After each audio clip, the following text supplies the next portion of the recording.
দিচ্ছি নকুল দানা আর চাইছি অনেক, চাইছি এটা দাও সেটা দাও ওটা দাও। কোন অধিকারে, কোন সাহসে? কেন দেবে, কেন দেবে?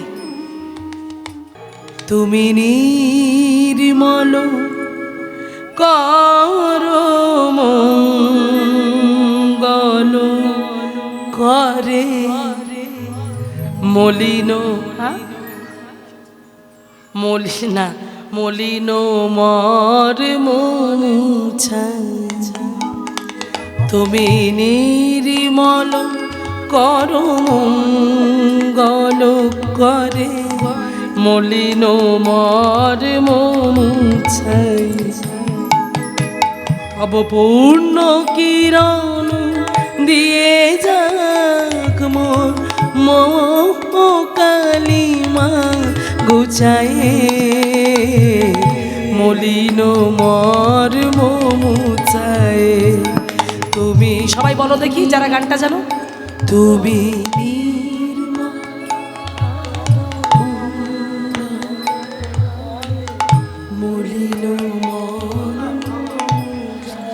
মা, কি অপূর্ব সুন্দর কথা। যিনি এই গানটি লিখেছেন তিনি হলেন রজনীকান্ত সেন। রজনীকান্ত সেনের অপূর্ব সুন্দর এই গান, যে গান প্রত্যেকের মুখে মুখে। হ্যাঁ, কি বললেন? কথার মধ্যে পার্থক্য দিয়ে গেছে, শুধু গান গাইলে হবে না, তুমি নির্মল করো। তারপর কি বললেন? মঙ্গল করে। কর মানে কি? হাত। হ্যাঁ, তুমি মঙ্গল করো, হ্যাঁ নির্মল করো, মঙ্গল করে। তুমি নির্মল করো। আমার হৃদয়টা মলিন হয়ে আছে, আমার হৃদয়টা কদমাক্ত হয়ে আছে, হ্যাঁ কামনা বাসনায় পরিপূর্ণ হয়ে আছে।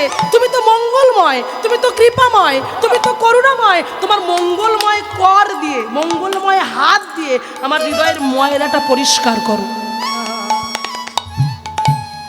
হ্যাঁ, কি সুন্দর কথা। দেখুন, আমরা তো বলতে পারি না, আমাদের ডাকার মধ্যে সেই প্রেম নেই, সেই প্রীতি নেই, সেই অনুরাগ নেই, সেই ভক্তি নেই, আমরা বলবো কি করে, তাই না? তব পূর্ণ কিরণ দিয়ে যাও মোহ কালিমা গুছায়, মত্ত কালিমা গুছায়। আমার সকল কালিমাগুলোকে তুমি মুক্ত করো। আমি আর পাচ্ছি না, আমি আর পাচ্ছি না। কেন? লক্ষ শূন্য লক্ষ বাসনা ছুটিছে গভীর ধারে, জানি না কখন ডুবে যাবে কোন অকুল গরল পাথারে। কি বললেন? লক্ষ শূন্য লক্ষ বাসনা। একটা লক হয় মধ্যাহ্নশয় ক্ষীয়, লক্ষ মানে সংখ্যা, হ্যাঁ, আর একটা লক হয় মধ্যাহ্নশয় ক্ষীয় জফালা, লক্ষ্য। আমার লক্ষ্য, আমার লক্ষ্যটা ঠিক নেই। আমরা বলি না এই তোর লক্ষ্যটা ঠিক না, তুই তোর লক্ষ্যটা স্থির হচ্ছে না, লক্ষ্যটাকে স্থির করো, এই যে লক্ষ্য। তাহলে আমার মনটা স্থির নয়, আমার মনটা চঞ্চল, আমার মনটা বারবার এদিক ওদিক যাচ্ছে। ওদিকে ওদিকে একজনের সুন্দর চিত্রপট দেওয়া আছে, লক্ষ্য করেছেন? স্বামী বিবেকানন্দ। স্বামী বিবেকানন্দের কাছে একজন গিয়ে বলেছিলেন যে স্বামীজি, আমার মনটা বড় চঞ্চল, আমি কোন পথে ধাবিত হব? আমি কোনোতেই পরিপূর্ণতা পাচ্ছি না, আমি সাফল্য খুঁজে পাচ্ছি না। তুমি বলে দাও। মায়েরা চঞ্চল হবে না, তাহলে বুঝতে পারবেন। এদিকে লক্ষ্য করো, কি করলে আমার মনটা স্থির হবে? তখন স্বামী বিবেকানন্দ সেই লোকটিকে বলল, এই দেখতে পাচ্ছ পাশে একটা কুকুর দাঁড়িয়েছিল, কুকুরটাকে দেখে বলছে, কুকুরটাকে তুমি ধরো। বেলটা ধরিয়ে দিয়েছে, গলায় বেল্ট দেওয়া ছিল। এই কুকুরটাকে তোমার হাতে ধরিয়ে দিলাম, এই কুকুরটাকে নিয়ে তুমি এক পাক ঘুরে এসো, আশ্রমটা ঘুরে তারপর আসবে। তোমাকে আমার প্রশ্নের উত্তর দিতে হবে, আমি বলতে হবে না, তুমি তোমার উত্তরটা নিজেই খুঁজে পেয়ে যাবে। এই বলাতে সেই লোকটি করলো কি, সেই কুকুরের গলার বেলটা ধরে যাচ্ছে। তা হ্যাঁ মা, কুকুর কি স্থির হয়ে থাকবে? ঘেউ ঘেউ ঘেউ ঘেউ করছে, এদিক যাচ্ছে ওদিক যাচ্ছে, এদিকে যাচ্ছে, এ তো পাগল হয়ে যাচ্ছে। আরে দাঁড়া দাঁড়া দাঁড়া, দাঁড়াচ্ছেই না কিছুতে। হ্যাঁ, এবার কুকুরটাকে নিয়ে আশ্রমটা ঘুরে এসে, স্বামীজি স্বামীজি আর পারলাম না। বলে কেন, কি হলো? বলে এই কুকুর একদম স্থির নয়, হ্যাঁ, একবার এদিকে যাচ্ছে, একবার ওদিকে যাচ্ছে, একবার ওদিকে যাচ্ছে, একবার ওদিকে যাচ্ছে। আমি আর পারলাম না, আমি একাই পাগল হয়ে গেলাম। হ্যাঁ, আমি একাই পাগল হয়ে যাচ্ছি। হরি বল। স্বামীজি বললেন, দেখেছো, যে কুকুরটাকে তুমি নিয়ে গেলে কুকুরের কিন্তু লক্ষ্যটা স্থির ছিল না।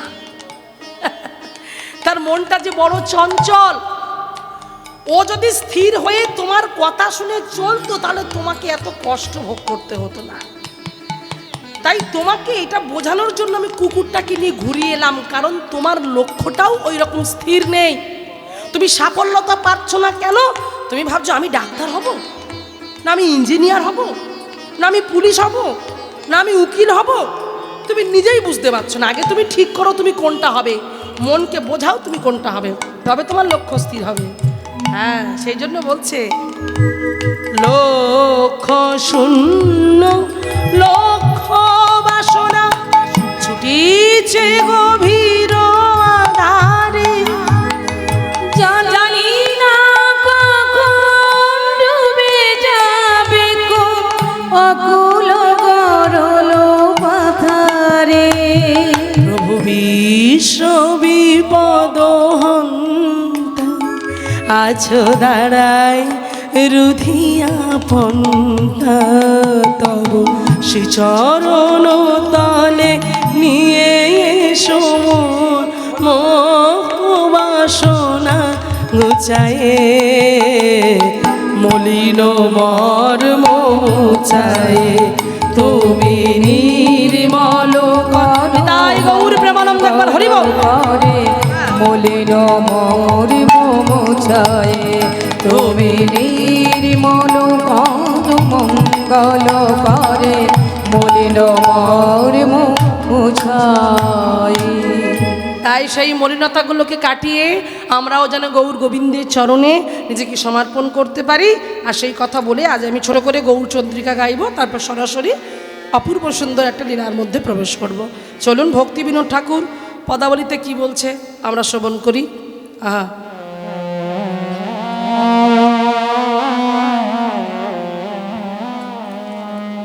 ছোট করে গাইব, বেশি বড় করে গাইব না।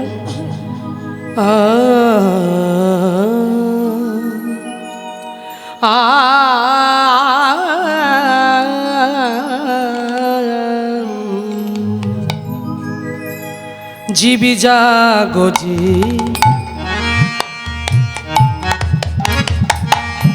জাগো বলে আমার গোরা চাঁদ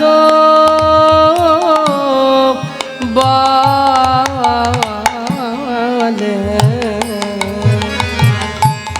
জীবে জাগো জাগো বলে আমার গোরা চাঁদ বলে। কত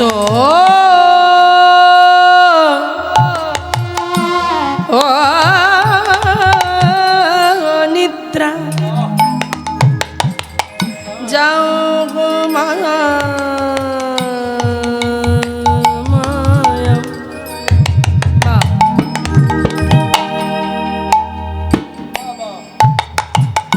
মায়া পিশাচির কোলে জীবি জাগো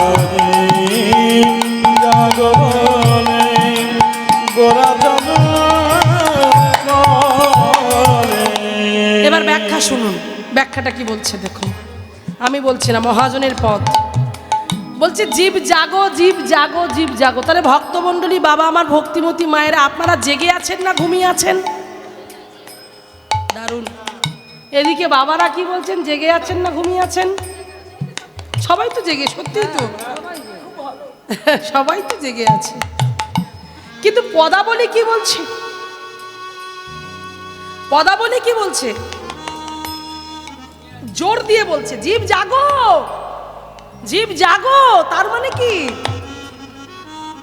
হ্যাঁ, দৃষ্টি দুই প্রকার, দৃষ্টি দেখাটা দুই প্রকার। একটা হলো বাহ্যিক মানে বাইরের দৃষ্টি, আর একটা হচ্ছে অন্তর্দৃষ্টি। বাহ্যিক দৃষ্টি দিয়ে দেখতে গেলে আমরা কিন্তু প্রত্যেকে, আপনারা কিন্তু প্রত্যেকে জেগে জেগে বড় বড় চোখ করে আমাকে দেখছেন, আর আমিও বড় বড় চোখ করে আপনাদের দেখছি, এটা বাইরের দৃষ্টি। হ্যাঁ, অন্তর্দৃষ্টি দিয়ে যদি আমরা দেখতে যাই তাহলে কিন্তু কেউ আমরা জেগে নাই। এই দৃষ্টিটা দিয়ে দেখবেন আমরা প্রত্যেকে ঘুমিয়ে আছি। একটু ভাববেন, মাঝে মাঝে সংসারের ফাঁকে একটু ভাববেন, ভাবনা চিন্তা করবেন, চিন্তাগুলো খাটাতে হবে, তবে হবে, নালে হবে না।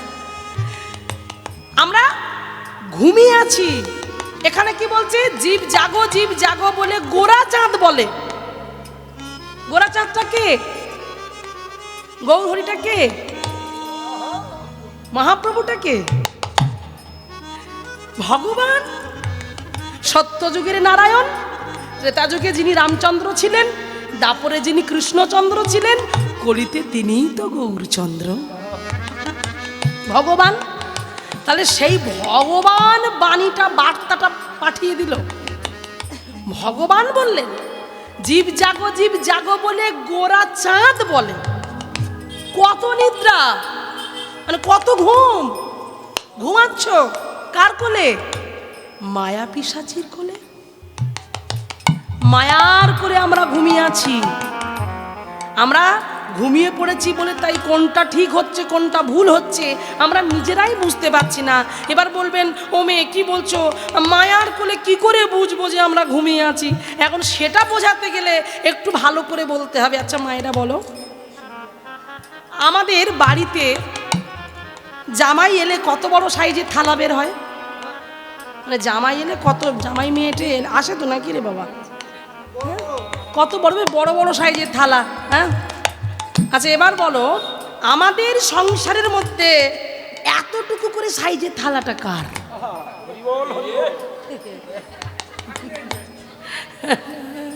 দেখো মুখে বলছি ভগবানের থালা, তাহলে ভগবানটা কে? ভগবান কি তোমার ঘরের লোক? যার কৃপায় তুমি বলতে পারছো, যার কৃপায় তুমি কর্ম করতে পারছো, যার কৃপায় তোমার সংসার ভর্তি গোলা ভর্তি ধান, যার কৃপায় তোমার গোয়াল ভর্তি গরু, যার কৃপায় তোমার সন্তান ছিল না সন্তান এসেছে, কন্যা ছিল না কন্যা এসেছে, সব কিছু তুমি পরিপূর্ণতা পেয়েছো, স্বামীর চাকরি ছিল না ভগবানের দুয়ারে গিয়ে মাথা ঠুকতে কি এসেছে? চাকরি এসেছে, ব্যাংকের চাকরি ছিল না, সুন্দর গাড়ি, আবার এসি গরম হচ্ছে বলে এসি গাড়ি, তাহলে কে দিল? সেই ভগবান। তাহলে ভগবান যদি দেয়, ভগবান যিনি অনাদির আদি, সংজ্ঞাগুলো জানুন, যিনি অনাদির আদি গোবিন্দ, যিনি সর্বকারণের কারণম, যিনি বিশাল, যিনি বিভু, যিনি বিরাট, যিনি আদি, যিনি অনন্ত, যিনি সৃষ্টি স্থিতি লয় প্রলয়কারীর মালিক, জানার এক একটা লোমকূপে, এক একটাই যে আমাদের গায়ে লোম, এই এক একটা লোমকূপে এক একটা বিশ্ব ব্রহ্মাণ্ড আছে, এক একটা লোমকূপে। যিনি গিরি গোবর্ধন পর্বত এই কনিষ্ঠ আঙুলে ধারণ করে রেখেছিল, এক সপ্তাহ ধরে বৃন্দাবনবাসীকে রক্ষা করেছিলেন তার ছত্র ছায়ায়। তাহলে মুখে বলছি ভগবান, তার সংজ্ঞাটা জানি না বলে তার জন্য হয়ে গেল ছোট থালা। আর সেই ছোট থালায় দিচ্ছি কি? সপ্তাহ কাঁচের বয়াম বা প্লাস্টিকের বয়ামে রেডি করা নকুলদানা, তাতে রেডি করে রেখে দিয়েছি। যাচ্ছি সেখানে মন্দিরে ঢুকছি, মন্দিরে ঢুকে কোনো রকম করে থালাটা একেবারে ধুয়ে টুয়ে নিয়ে দিয়ে দিতে গিয়ে বাই চান্স দুটোর জায়গায় চারটে পড়ে গেল, আবার টুকুস করে ঢুকিয়ে রেখে দিলাম। এই আমাদের সেবা, এই আমাদের ভক্তি, এই আমাদের অনুরাগ, এই আমাদের প্রেম। তাহলে দিচ্ছি নকুলদানা আর চাইছি অনেক, চাইছি এটা দাও সেটা দাও ওটা দাও। কোন অধিকারে, কোন সাহসে? কেন দেবে? কেন দেবে?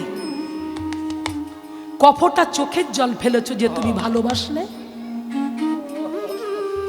কতটা চোখের জল ঝরিয়েছ, কতটা চোখের জল ঝরাতে পেরেছি আমরা যে আমরা তাকে ভালোবাসলাম। নিজের ছোট ছেলে রক্ত মাংসের ছেলেটা মা বলে ডাকে, বাবা বলে ডাকে বলে তাকে স্নেহ চুম্বন দিয়ে ভরিয়ে দিয়েছি। কোনোদিন মন্দিরে গিয়ে মন্দিরের গোপালকে জিজ্ঞেস করেছো, গোপাল তুমি কেমন আছো?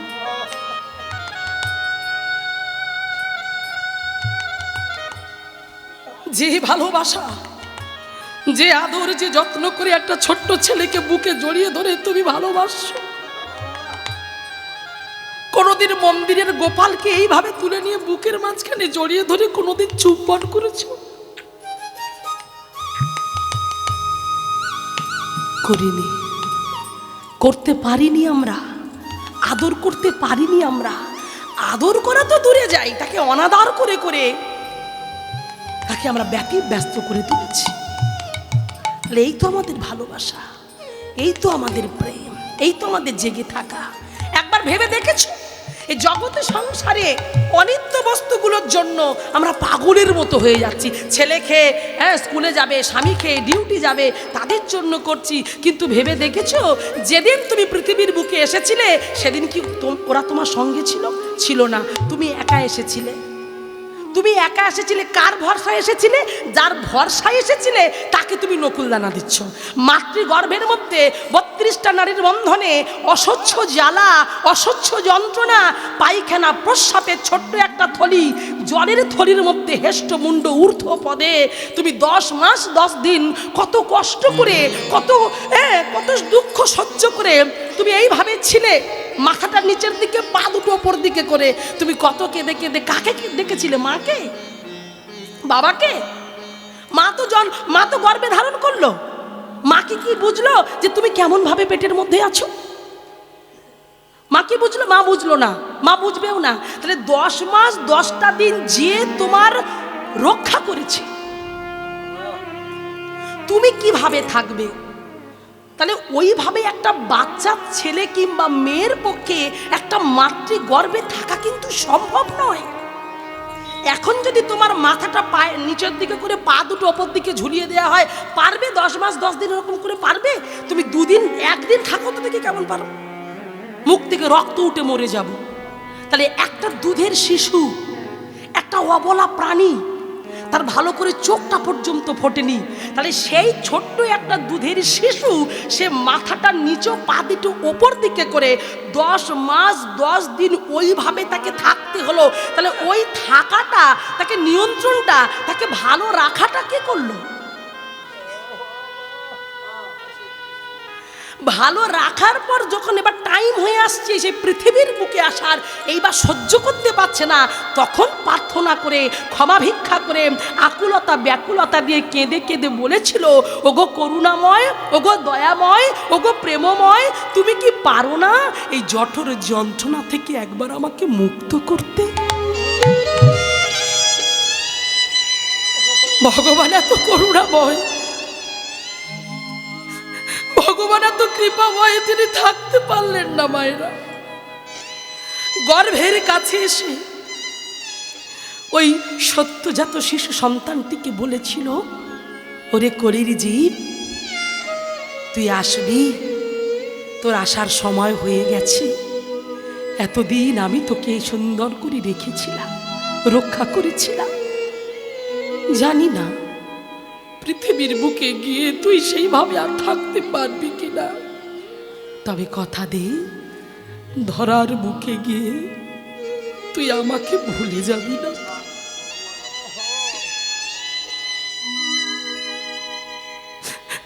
আমাকে ভুলে যাবি না। সেদিন গর্ভের মধ্যে ওই যন্ত্রণাটা সহ্য করে সেদিন আমরা আমরা আমরা ভগবানকে কথা দিয়ে বলেছিলাম, গোবিন্দ তুমি কি করে ভাবলে যে তোমাকে ভুলে যাব? তোমাকে কি ভুলে যাওয়া যায়? করুণাময় আশীর্বাদ করলেন। আশীর্বাদ করার সঙ্গে সঙ্গে পৃথিবীর বুকে এলাম। আর পৃথিবীর বুকে আসার সঙ্গে সঙ্গে যে মানুষটা আমার এতদিন যত্ন নিল, এতদিন এত রক্ষা করলো, পৃথিবীর বুকে আসার সঙ্গে সঙ্গে মায়াবাদী জীবের সঙ্গে আমার সম্পর্কটা তৈরি হয়ে গেল।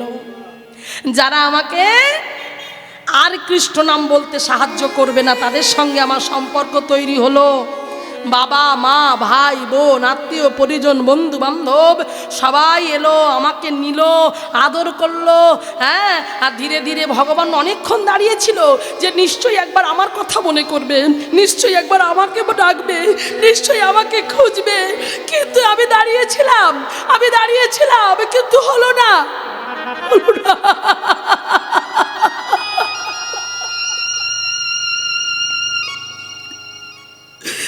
আমি পারলাম না রক্ষা করতে, আমি পারলাম না।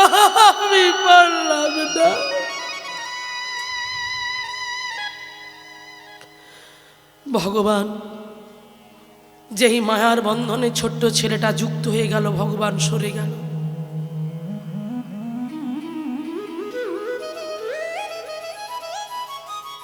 তাহলে ভেবে দেখো, যেদিন মায়ের গর্ভে ছিলে সেদিন ভগবান রক্ষা করেছে, যেদিন বাইরে আসা পর্যন্ত তোমাকে রক্ষার দায়িত্ব নিয়েছে, তারপর তুমি তাদেরকে পেয়ে, মাইক জগতের মানুষকে পেয়ে তাদেরকে তুমি আপন করলে, তাদেরকে তুমি নিজের জন ভাবলে, ধন ভাবলে, আর যে তোমায় রক্ষা করলো তাকে অধন ভেবে সরিয়ে দিলে। হায় রে কলির জীব, হায় রে কলির জীব, কোথায় আছি আমরা? আর ভেবে দেখো তো, যাদের এত ভালোবাসলে, যেদিন তুমি আমি পৃথিবী ছেড়ে চলে যাব, হরি রক্ষা করলো, হরি কৃপা করে পাঠালো।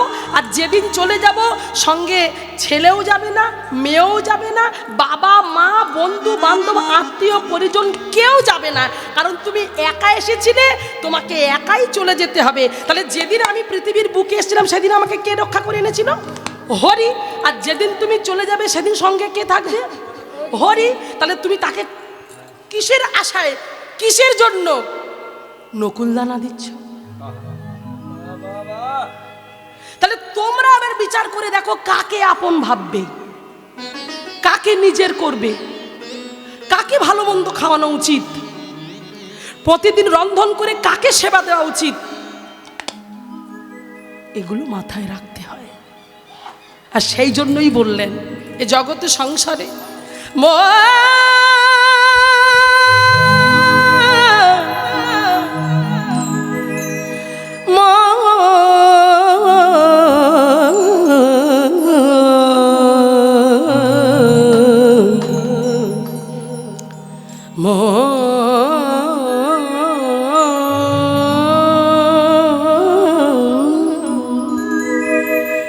কেন মিছে ভ্রমণ্ডলে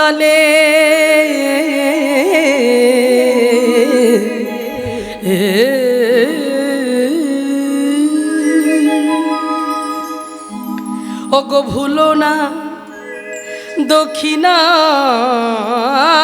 কালী,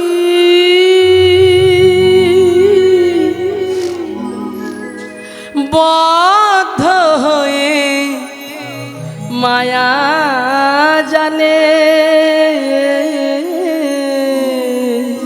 ও মায়েরা, এ গানটা শুনেছেন না? কদিন আগে তো বাজলো। এ গান আমরা সবাই শুনি, কিন্তু ব্যাখ্যাগুলো জানতে হবে। এখানে বাস্তবটা তুলে ধরেছে গানের মাধ্যমে। ভেবে দেখ মন, কেউ কারো নয় মিছে ভ্রমণ্ডলে। ভেবে দেখ মন, কেউ কারো নয় মিছে ভ্রমণ্ডলে। ভেবে দেখ মন, কেউ কারো নয়। ভুলো না দক্ষিণা কালী, বদ্ধ হয়ে মায়া জালে। ভেবে দেখ মন, কেউ কারো নয় মিছে ভ্রমণ্ডলে। ভেবে দেখ মন, কেউ কারো নয়।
সে কি তোমার সঙ্গে যাবে? তুমি যার জন্য ভেবে মরছো, যার জন্য ভাবতে ভাবতে বুড়ো বাবা মাকে পর্যন্ত বৃদ্ধাশ্রমে পাঠাতে ছাড়োনি, যে বাবা মা তোমাকে জন্ম দিয়ে পৃথিবীর বুকে আনলো, ইঞ্জিনিয়ার তৈরি করলো, ডাক্তার তৈরি করলো, সেই বাবা মাকে ভুলে গিয়ে নতুন যে মেয়েটা এলো তাকেই সর্বস্ব ভেবে তুমি তার জন্য ভাবছো। সে ভালো মন্দ খেতে চেয়েছে, চাউমিন খেতে চেয়েছে, আমি তার জন্য নিয়ে যাব। হ্যাঁ, ভালো সন্দেশ খেতে চেয়েছি, তার জন্য নিয়ে যাব। কিন্তু যে বুড়ো বাবা মা নিজে না খেয়ে তোমায় মানুষ করে এত বড় করলো, মনে হয় না তাদের জন্য দুটো করে বেশি করে নিয়ে যায়? এটা কলির যুগ, হরি বল। তা বলে সবাই নয়, এখনো অনেক ছেলে আছে যারা প্রতিদিন সকালবেলা উঠে বাবা মার চরণে প্রণাম করে, বাবা মাকে সেবা করে। যদি না থাকতো আর চন্দ্র সূর্য উঠতো না। সবাই নয়, তবে বেশিরভাগ। তাহলে আজকে লক্ষ্য করে দেখো, যে মেয়েটার জন্য তোমার বুড়ো বাবা মাকে তুমি বাদ দিয়ে দিলে, যেদিন তুমি মারা যাবে, যেদিন তোমার ডেড বডিটা উঠানে রাখা হবে, যখন তোমাকে নিয়ে চলে যাবে শ্মশানের দিকে রওনা হবে, তখন সবাই বলবে ওই জায়গাটা অপবিত্র, ওই জায়গাটা পবিত্র করতে গেলে কি করতে হবে? গোবর জল ছড়া দিতে হবে। আমি বলছি না, দেখুন আপনারা বলে দিচ্ছেন এবং গানেও বলছে। তাহলে যে গোবর জলটা যে দেবে সে কে?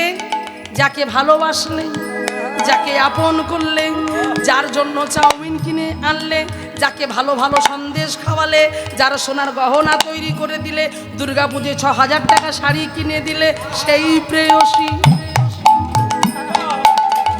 সেই প্রেয়সী দেবে ছাড়া, সেই প্রেয়সী দেবে ছাড়া অমঙ্গল হবে বলে ভেবে রাগে মন কেউ কারো নয়, মিছে ভূমে ভূমণ্ডলে নিতাই গৌর প্রেমানন্দে হরি বল। কেউ কারো নয়, মিছে ভূমে ভূমণ্ডলে ভেবে রাগে মন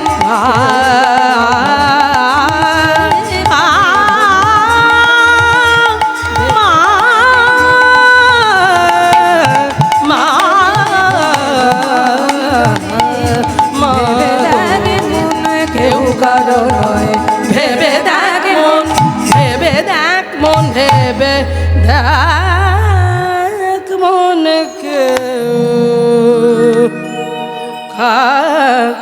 আর নয়। হ্যাঁ, তাই চলুন, সেই জন্য বলছে জীব জাগো আর চিন্তা করো না। তোমারে লইতে আমি হইনু অবতার, মহাপ্রভু বললেন তোমারে লইতে আমি হইনু অবতার, আমি বিনা বন্ধু ভেবে দেখো তো কে আছে তোমার। এ তো বলে দিলাম, যেতে হরি আসতে হরি, তাহলে বন্ধু ছাড়া কি আমাদের আছে? তাই বলছি এনেছি ঔষধি। মহাপ্রভু নিচে বললেন এনেছি ঔষধি মায়া নাশিবারে লাগি। যে মায়ার জালে আমরা আবদ্ধ, সেই মায়াকে নাশ করবার জন্য আমি ওষুধ রেডি করে এনেছি। ওই ওষুধ নিলেই কাজ হবে। তাই ওষুধ নেওয়া যাবে, যাবে তো মায়েরা? ওষুধ নেবেন তো নাকি? বেশ, তো যারা যারা ওষুধ নেবেন একটু হাত তুলুন দেখি। বেশ, যারা আমার গৌর সুন্দরকে ভালোবাসে একটু হাত তোলো। এদিকে ভালোবাসে তো সবাই? বেশ, হ্যাঁ, যাদের হাত আছে তুলবেন, যাদের নেই তোলার দরকার নেই। ভগবান যাদের হাত দিয়েছে তারা তুলুন সবাই মিলে। একটু সবাই